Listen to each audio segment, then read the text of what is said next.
Chapter 26. An Interesting Arrival. The food from Ember was enough to get the people of Sparks through the last hard weeks of the winter. It made for a rather odd diet sometimes. No one in Sparks had ever eaten canned spinach or powdered milk or vitamin pills. But they were glad to have them, and glad to have the other things that had been scarce, like rubber boots and seeds for the spring. Everyone spent those weeks being a little bit hungry most of the time. But there were no conflicts, and no one starved. Later on, when the ground had dried, several trucks went up again to bring the rest of the diamonds back to Sparks. It turned out that there were 1,000 of them in the windowless room, stacked on long shelves in alcoves that stretched back into the mountain.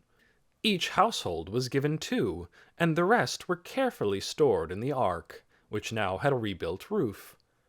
These would belong not to any one person, but to the town, and the town as a whole would decide how to use them. Their very first decision was to use some of them for trade. A team went to the nearby settlement of Stonefield with 3 diamonds, and they returned with an entire truckload of cornflour, dried beans, slightly sprouted potatoes, and almond butter, which happened to be Stonefield's specialty. The diamonds caused other changes in Sparks as well. They gave rise to a new routine, for one thing. Every morning, even when the weather was cloudy, people put their diamonds outside to soak up sun. For an hour or so every day, the glitter of blue glass adorned gardens and fence rails and front steps. The candlemaker's business declined quite a bit. He had to branch out into making floor wax and wagon grease. Fewer fires started as a result of toppled candles, and people lit their way through the town easily at night, even in windy weather. The diamonds allowed people to work on tasks like knitting and sewing in the evenings, and to read. Only a few weeks after the expedition to Ember, they had a real library to read in. Several people helped Edward build an extension onto the back of the Ark and line it with bookshelves, and Edward set up 5 tables in there, each one with a diamond in the middle providing light. Quite a number of people came in the evenings to browse among the books. Even Kenny, who'd thought he didn't care for reading, found that he liked looking at one book in which there were pictures of astonishing animals, striped horses, spotted things with stretched necks, a giant pig-like creature with a horn on its nose. Edward became known to the roamers in the area as someone who would buy books of almost any kind. After a roamer's visit, the library was sometimes actually crowded with people stopping in to see what was new. Loris Harrow's injured hand continued to bother him for weeks. Finally, Dr. Hester decided there must be bits of glass in the wound. She gave Loris some of her best pain medicine, which wasn't very good, and he clenched his teeth as she opened the wound again, this time under the bright light provided by 2 diamonds, and cleaned out the splinters once and for all. One warm afternoon, when the last of winter had gone, a whole family of roamers came into town from the south. They were a wreck. Their truck was a big rusty heap, with a filthy flapping canvas covering the back. They had 1 scrawny ox, 1 scrawny horse, and a flock of sheep that looked as if they'd been rolling around in the dirt. The roamers themselves looked as mangy as their sheep, matted hair, ragged, dirty clothes. Gradually, as the news of the roamers' arrival spread through town, people gathered in the plaza to see them. A murmur of disappointment ran through the crowd when the sorry-looking troop appeared. The man, who seemed to be their leader, was a short, stocky person with wild hair springing from every part of him. He wore a pair of big, square-rimmed glasses, though anyone could see that the frames were empty, because a few of his eyebrow bristles poked right through. He jumped up onto a stack of boxes and began his spiel in a loud, growly voice. "Come and look," he cried. "Bring your best goods, because you'll see that we have what you want. Unusual items, things never seen before. Gather round." Dune had come into town that day to pick up some leftover scraps of lumber from the old town hall. Lena was at the bakery buying bread. When the roamers came into the plaza and the man began to shout, Both of them felt a jolt, as if they'd been suddenly struck by a flying stone, and they turned from their tasks and saw that they were right. The Trogs had come to Sparks. Dune spotted Lena coming out of the bakery and waved urgently at her. She saw him right away and hurried toward him through the growing crowd. "It's them, isn't it?" she said. Dune nodded.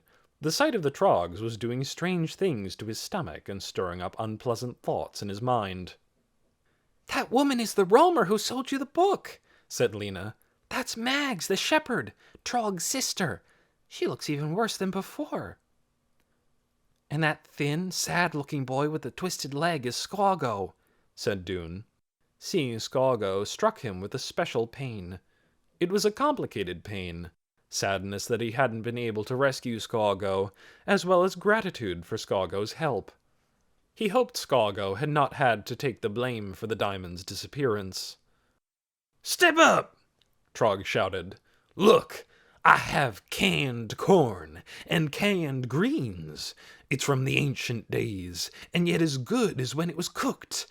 I have 37 pairs of eyeglasses. I have sweaters. I have mittens. I have shoes for babies. I have 4 bottles of cough medicine, only partly used." People pressed a little closer. Lena whispered to Dune, "Are you going to say something to him?"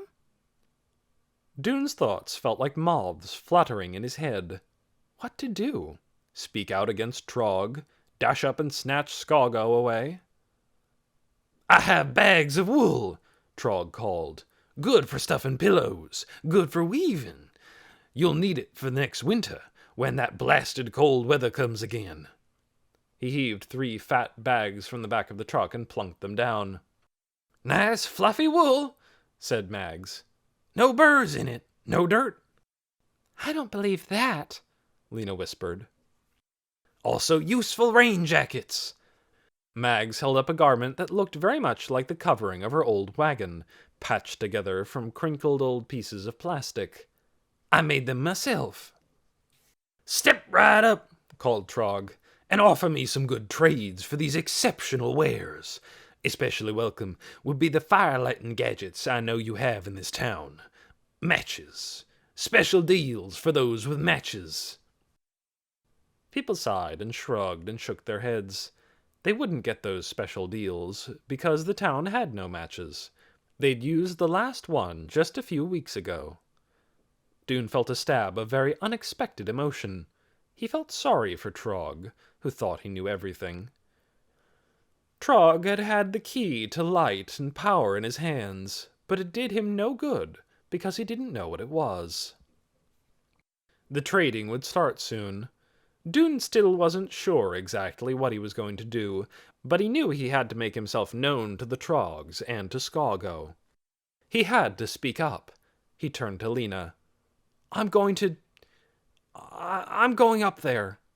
He edged between the people in the crowd until he came to the front, and then he stood as tall as he could and called out, "Washington Trog!" Trog jerked his head up. He spotted Dune instantly. His mouth opened as if he were going to speak, but there was a long pause before he did. Kanza and Yorick made noises of surprise in that pause. Minnie wailed, and Skoggo cried out, "Dune!" in his high, wavery voice. But Trog just glared for a long moment. Then his eyebrows came down like storm clouds, and his face crunched into a scowl. "Thief!" he shouted. "Sneaking, treacherous thief!" The crowd of villagers went silent, except for a few people at the back, saying, "What? Why is he shouting? What's going on?" "It's true," said Dune. "I stole from you." "And after I was so good to you, taking you into my own family." Trog was purple with rage. He shook his hairy fist at Dune. "Traitor! Ingrate! Robber!" he screamed. "Criminal!" yelled Yorick.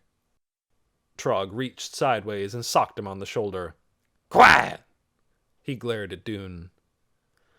"You stole from me," he said, "and you should pay." "I have paid you," said Dune, "with my time and my labor." Kanza shouted out, That's not enough! We were going to buy a castle with that thing! Minnie let out a piercing wail.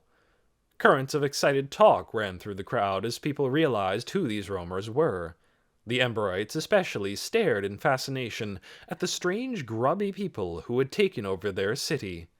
Lena, still standing at the back, heard them whispering to each other in tones of horror and outrage. "My daughter is right!" shouted Trog. "It's not enough!" He spread his arms wide and stared out at the villagers. "It's wrong to protect a thief!" he roared. "I demand justice!" Before Dune could respond, another voice rang out. It was Skoggo, limping toward Trog, then tugging at his sleeve. "It's my fault, not his! I stole the diamond! Don't blame him, please don't!" And that was when it occurred to Dune that he could make everything right. He could do it easily, right here and now. "No," he said. "I'm the one who wanted it, and I'm the one who took it away. So, I will give it back." Trog had been about to burst into another bout of rage. He had his fist in the air, ready to shake it at Dune. When he heard this, he stopped short. "What?" "I will return what I took," said Dune. But he realized then that he couldn't, not right here, not this moment. He had no diamond with him. He stood there uncertainly, reluctant to walk away, not sure what to do next. But Lena knew. "Dune!" she cried. "Wait 1 minute!" She elbowed her way through the crowd and darted into the nearest shop. In a moment, she was pressing through the crowd again, this time holding a diamond, and when she got to Dune, she gave it to him. He held it up so Trog could see it. "Here it is!" Dune cried. "For you." All the bluster went out of Trog. He took the diamond and gaped at it, and his family gathered around him and stared, too. Minnie stretched out a hand and stroked the diamond, as if it were a little animal. Kanza chuckled in glee. Skoggo, though, was looking at Dune, and his face was sad. The villagers watched all this, murmuring and muttering. "Well," said Trog finally, You did the right and proper thing, Drune. Now that we have our property back, let's get on with the trading." "All right," said Dune. "But first you have to listen to what I'm going to say." Trog shrugged. "Say it, then." Everyone else listened, too, pressing up close. The mutterings and murmurings stopped. "My name is not Drune. It's Dune. Dune Harrow. This town, Sparks, is where I live. And the city of Ember, which you call Darkhold, is where I was born and grew up.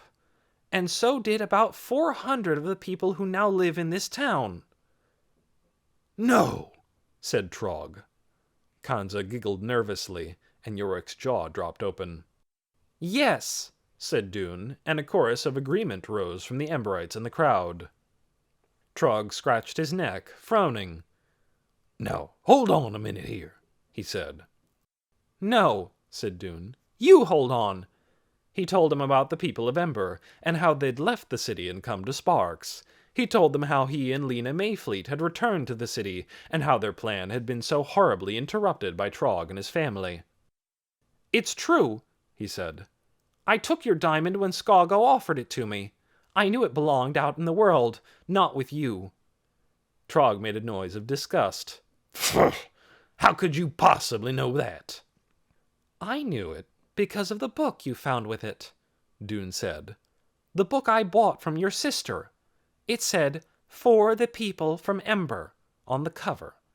Besides," he added, "I was sure you didn't know what the diamond really was." "I did too." Trog folded his arms and stuck his chin out stubbornly. "What was it, then?" asked Dune. "A jewel, nutbrain. I don't suppose you miserable, poverty-stricken people have ever come across enough jewels to know one when you see one." "Maybe not," said Dune. "But I knew the diamond was more than a jewel." Trog spluttered, but Dune held up a hand. "Never mind," he said. "Go on with your trading now. Pretty soon you'll see." Trog scowled at him, but he put the diamond in the front of his truck and then went back to his bags and boxes, and he and his family finished laying out their wares. Trog held up each of his items in turn, and people called out their offers. The sun dropped lower in the sky. The shadow of the town hall and the shadows of the trees by the river lengthened across the plaza's stones. As the darkness deepened and Trog carried on with his trading, Dune and Lena quietly walked all the way around the plaza, going into each shop and stall and speaking briefly with its owner. One by one, the shopkeepers came out of their shops, each with a diamond, its light bulb attached and lit. They stood in their doorways. Soon the whole plaza sparkled and glowed. Trog looked up. He ripped his glasses off, as if they might be interfering with his vision, and gazed into the brightness. He seemed utterly stunned. Dune went up to him and grinned. He couldn't resist. "It's called electricity," he said. "Have you heard of it?"